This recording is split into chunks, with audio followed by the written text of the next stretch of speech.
Programang ito ay rated SPG. Striktong patnubay at gabay ng magulang ang kailangan. Maaaring may masiselang tema, lengguwahe, karahasan, sexual, horror o droga na hindi angkop sa mga bata.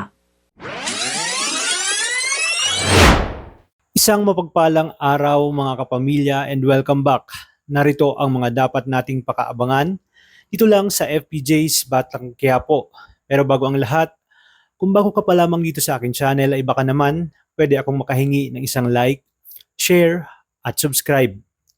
Kinausap ni Ponggay ang kanyang kaibigan na si Betchay na desidido siya at handa siyang tumulong kay Tanggol upang siya mismo ang maghatid ng mga gerero kay Tanggol. Ngunit narinig ito ni Hector at biglang napatingin kay Ponggay at pinaulit kung tama daw ba ang kanyang mga narinig. Buti na lamang ay nakagawa na naman ang palusot si Ponggay kaya natigil ang paghihinala ni Hector.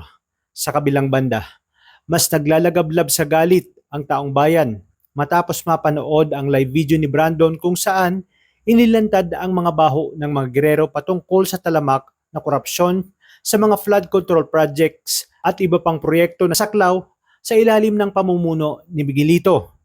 Sinabi ni Roda kay Tinding na marami ng galit sa comment section at handa umano ang mga tao. Kaya naman naisip ni Tinding na gamitin ang lakas at galit ng masa upang palakasin ang panawagan laban sa kasamaan ng mga gerero.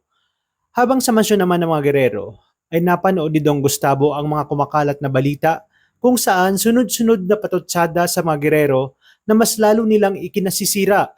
Galit na galit niyang isinisi kay Miguelito ang lahat ng kapalpakan na nangyayari sa kanilang pamilya.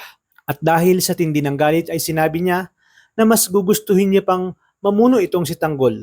Tumaas ang tensyon na muntik na ngang mauwi sa pisikalan na komprontasyon. Ngunit biglang na-stress itong si ate mo Erica dahil sa kaguluhang nangyayari sa kanilang pamilya. Kaya siya ay dinugo sa kalagitnaan ng komprontasyon. Agad na kumilos si Jackie at sinabi nito na kinakailangan dalhin si Erica sa ospital dahil baka makunan nga ito.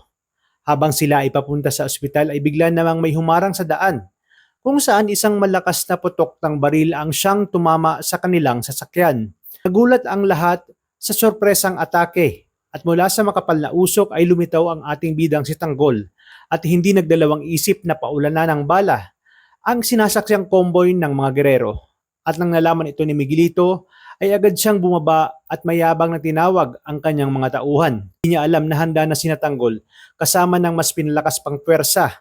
Kaya dito, sumabog ang bakbakan, palitan ng mga bala at pakikipagpatintero sa gitna ng kalsada ng magkabilang panig. Habang ito ay nangyayari ay masayang nanonood si Rocky Boy at wala umano siyang magiging problema dahil hihintayin niya na lang na magpatayan ang dalawa. Muli lang nagharap sina Tanggol at Miguelito na desididong tapusin na ang laban dahil sa tindi ng tensyon at nagngingit-ngit sa galit sa isa't isa. Ipinamalas si Tanggol ang kanyang pambihirang galing at diskarte sa pakikipaglaban dahil para sa kanya, kinakailangan ng tapusin ang laban dahil ayaw niya nang may maagrabyado pa at madamay na inosente, lalong-lalo na ang kanyang pamilya. At hindi niya hahayaang may madagdagan pa. Kaya lahat ng paraan ay ginawa niya na para mapabagsak itong si Miguelito. Habang si Ramon naman ay hinahabol si Dong Gustavo.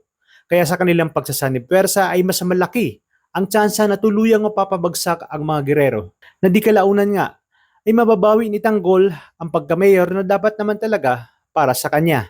Kaya naman tuloy-tuloy ang pagsubaybay. Ito lang sa numero 1 teleserye ng Sambayanan, ang FPJ's Batang Quiapo. Maraming salamat sa inyong panonood at pagpalain tayong lahat, kapamilya.